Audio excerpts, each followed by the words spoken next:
장이 모아스를 살려서 그 후에 모아스를 왕으로 세워서 그 다윗의 족속들을 유지하는데, 그래도 외국의 힘, 워낙 그 전에 부패한 것으로 인해서 외국의 힘이 없어가지고 침략을 당해서 무슨 일이 생겨났어요?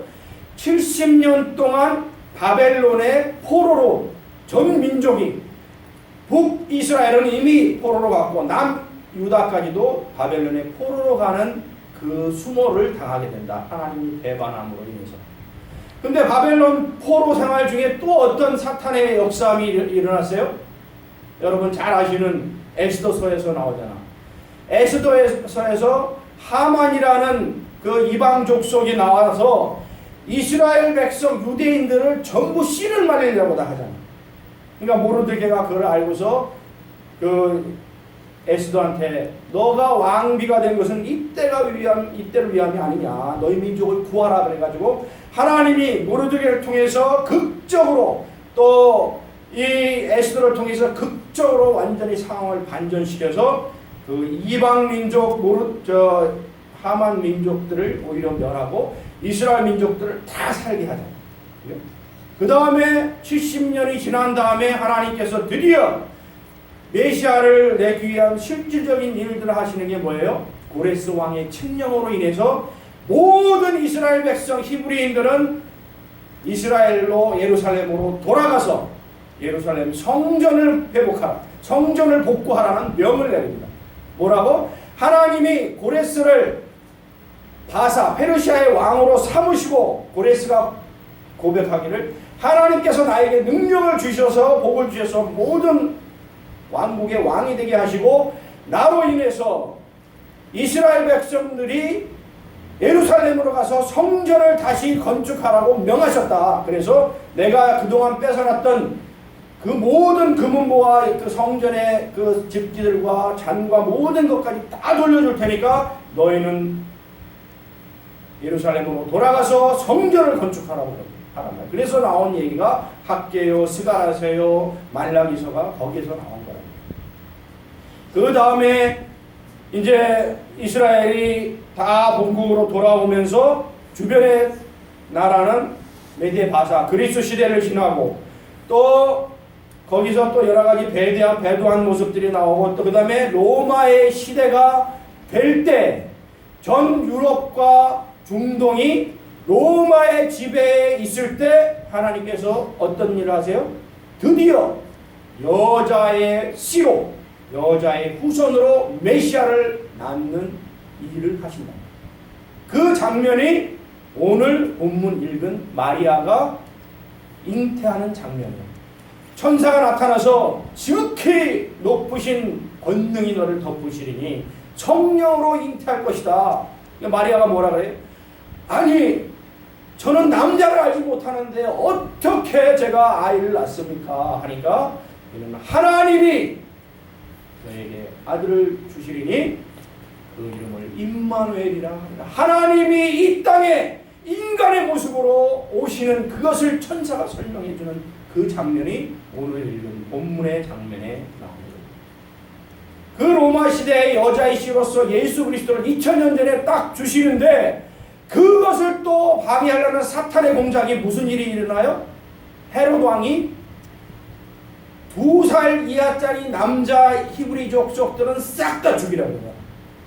헤롯 왕이 완전히 다 히브리의 2살 이하 어린아이들을 싹 죽이라는 칙령을 내려서 다 죽게 만듭니다. 엄청난 학살이 그때 일어납니다. 근데 하나님께서는 특별히 역사하셔서 그 마리아와 요셉과 예수를 피신시켜가지고 이 들어가서 있다가 헤롯 왕이 죽은 다음에 오게끔 만드는 그러한 역사를 또 하나님의 열심을 보입니다. 아무튼 이 4000년 구약의 역사는 하나님께서 여자의 후손으로 메시아를 내려는 하나님의 그 열심과 그 일을 방해하는 게 뭐예요? 사탄의 방해와 또 한 가지 방해 요소는 뭐예요? 인간들의 자유의지. 인간들의 자유의지를 하나님은 어쩔 수 없으니까 때가 찰 때까지 기다려줘야 되는 거예요. 그래서 4000년 동안 기다리시는 거예요.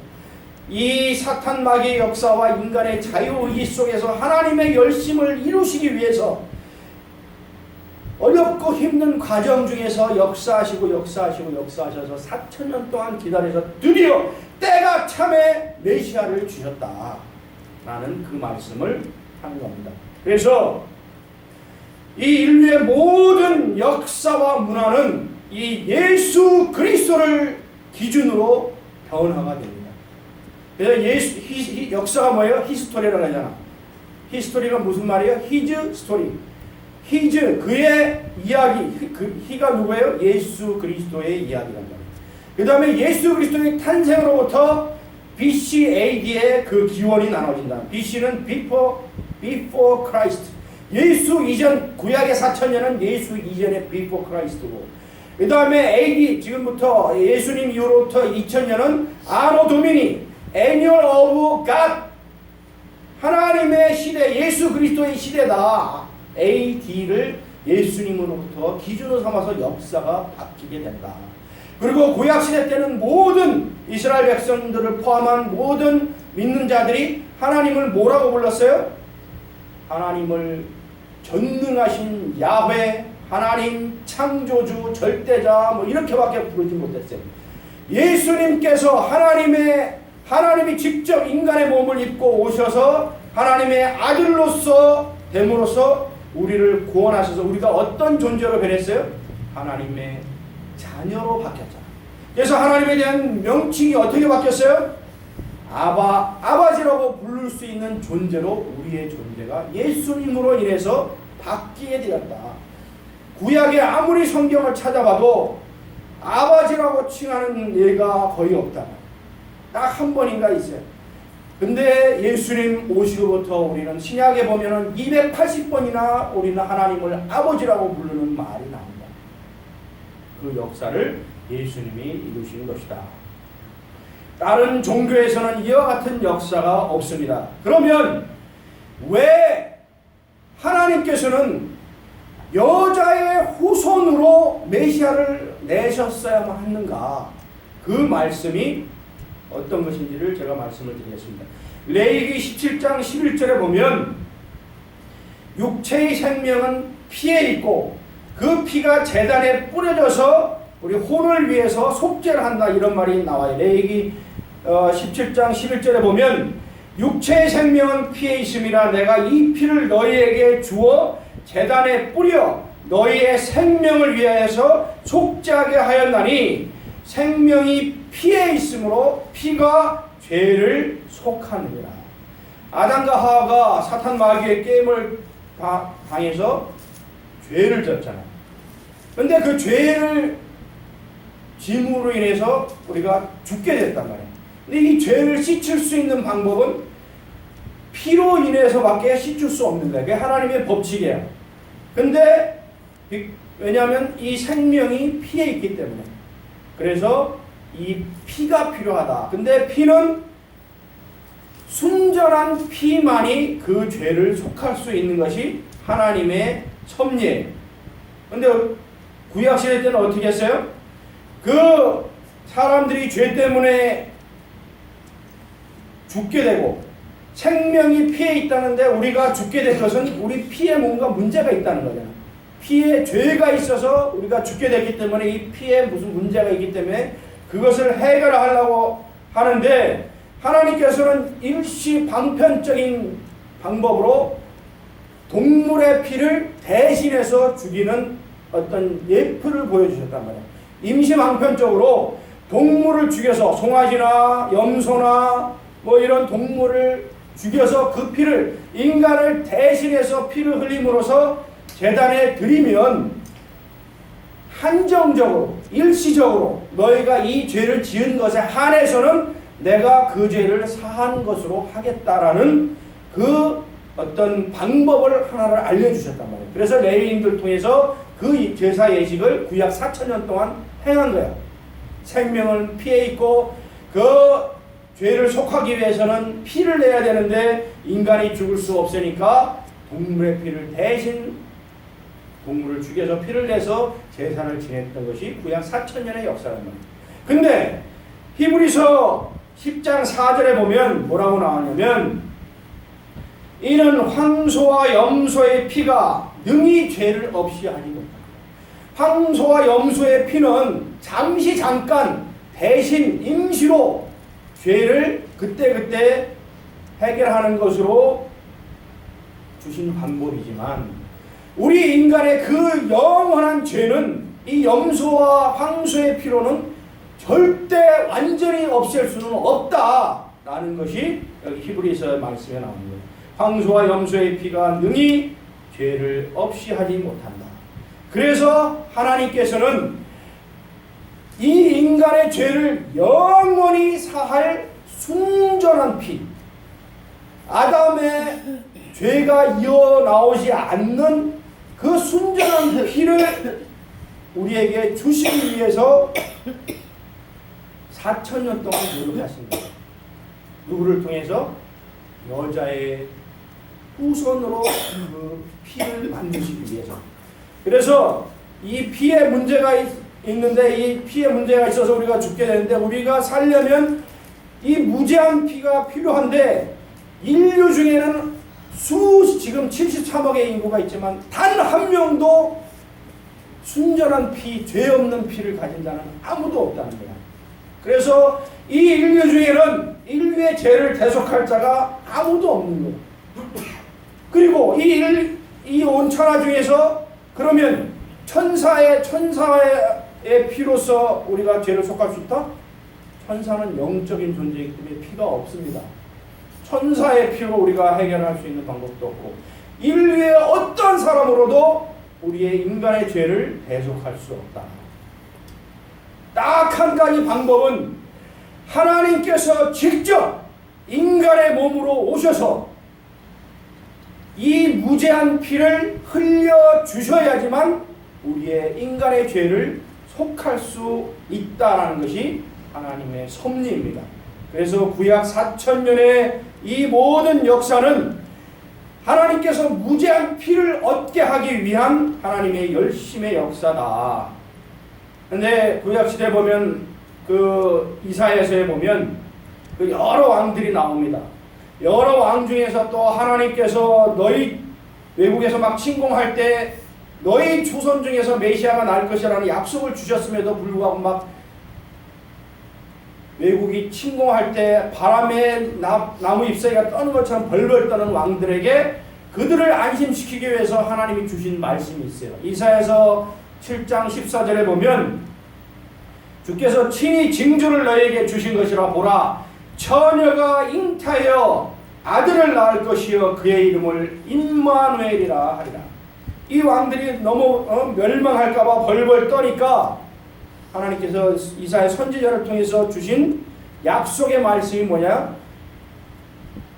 하나님을 믿고 있어라. 너희 중에 처녀가 잉타하여 아들을 낳을 것이요 하나님이 함께하는 임마누엘의 그 메시아가 날 것이니 염려하지 말라는 그 말씀을 주십니다. 또 어떤 말씀을 주시냐면 미가서 5장 2절에 보면 하나님의 아들 하나님이 인간의 몸을 입고 오시는 그 아들이 태어날 장소가 베들레헴이라는 그 예언의 말씀을 주시고 있어요. 미가서 5장 2절에 보면 베들레헴 에브라다야 너는 유다 족속 중에 작을지라도 이스라엘을 다스릴 자가 내게로 나올 것이다. 그의 근본은 상고에 영원에 있느니라 라고 베들레헴에 메시아가 날 것을 확실하게 약속을 해주시는 그 장면이 나옵니다. 그래서 그러면 이러한 여러 것을 통틀어서 왜 처녀에게서 예수 그리스도가 나셔야 하는가?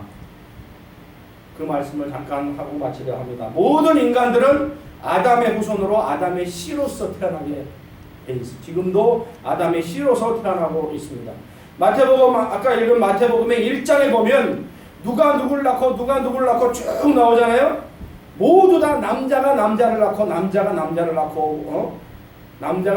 낳고 이렇게 후손들 쭉 나옵니다. 그러나 마지막에 보면 뭐라고 나오냐면 마태복음 1장 16절에 보면 야곱은 마리아의 남편 요셉을 낳았으니 그 다음에 마리아에게서 그리스도라 칭하는 예수가 나시니라. 이렇게 나와요. 전부 남자가 남자를 낳는데 마지막에는 마리아가 여자가 예수를 낳는다. 이렇게 마태복음 1장에 나와 있어요. 그것은 뭐냐면 창세기 3장 15절에 하나님이 약속하신 여자의 후손으로서 메시아 구세주를 낳게 하겠다는 그 약속을 이루시는 그 장면을 우리에게 보여주는 것입니다.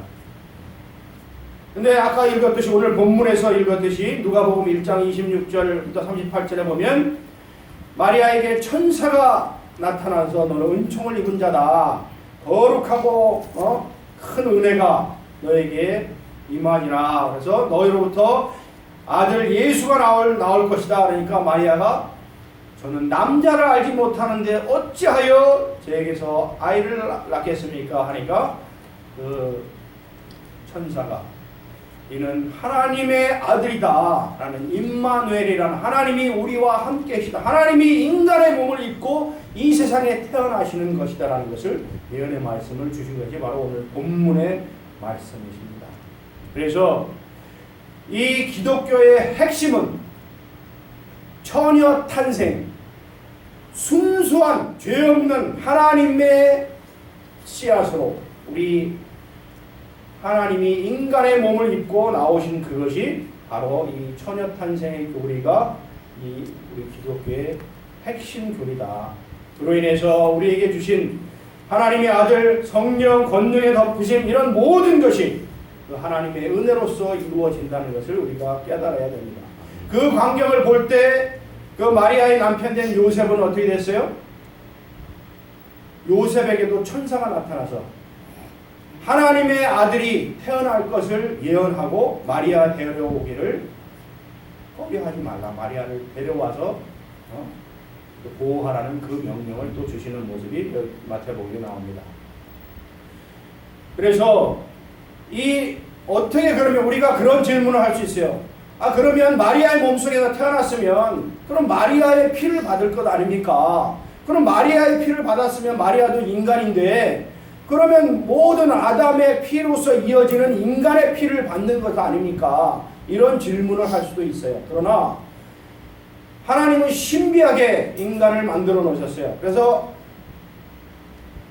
여자가 잉태를 하게 되면 잉태는 정자와 난자가 서로 만나게 되면 엄마의 뱃속에서 창조의 아기가 태어나는 섭리가 일어나는데 엄마의 몸과는 피로 이어진 것이 아니라 탯줄로 영양분만 공급받게 돼 있어요. 그리고 하나님이 신비하게 어떻게 만들어 놓으셨냐면 이 난자가 정자를 만났을 때 정자와 난자가 스스로 피를 만들도록 만들어 놓으셨어요.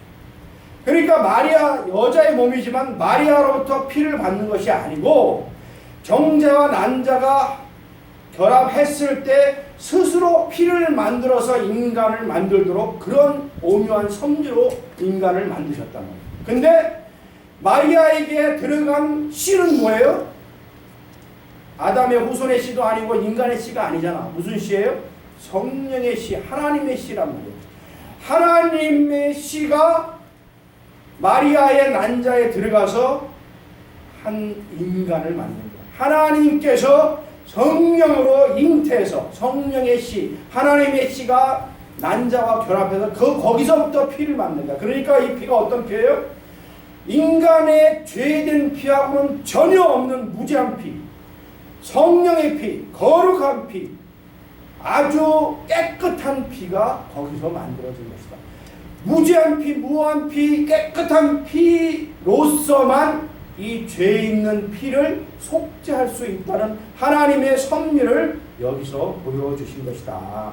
그것이 바로 기독교의 핵심이고 여자의 몸으로 입고 오셔서 하나님께서 무죄한 피로 우리 인간의 죄를 대속하시고 참 하나님이 참 사람이 되셔서 우리의 인간의 죄를 대신해서 피를 흘려서 죽어서 십자가에서 모든 인간의 죄를 사하시고 해결하시는 것이 우리 기독교다. 인간으로 오신 하나님을 믿는 그것이 우리의 믿음이다라는 것을 깨달으시기 바랍니다. 그래서 인류에는 딱 두 가지 종류의 인종이 있어요. 첫째는 원래의 아담의 후손, 둘째는 둘째 아담인 예수 그리스도의 후손입니다.